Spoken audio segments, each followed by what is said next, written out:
একটাই উদ্দেশ্য যে 5ই আগস্টের পরে যে ওনারা দরখাস্তগুলো নিয়েছে সেখান থেকে আজকে 6 মাস অতিবাহিত হচ্ছে, ওনারা কোনো সুরাহাও করছে না। একের পরে এক ডেট দিয়ে যাচ্ছে, একের পরে এক মিটিং চলে যাচ্ছে, কিন্তু মিটিংয়ে কোনো সুরাহাই আসছে না।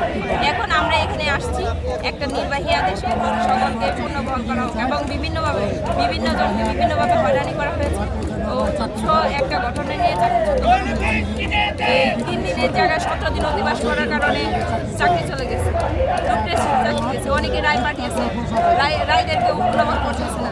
আমরা এখন চাই আমাদের যে পিতৃতুল্য যে স্যার আছে, আমাদের যে পুলিশ ডিপার্টমেন্টের যে হেড, আমাদের পিতার কাছে তো আমরা আবদার করতে পারি।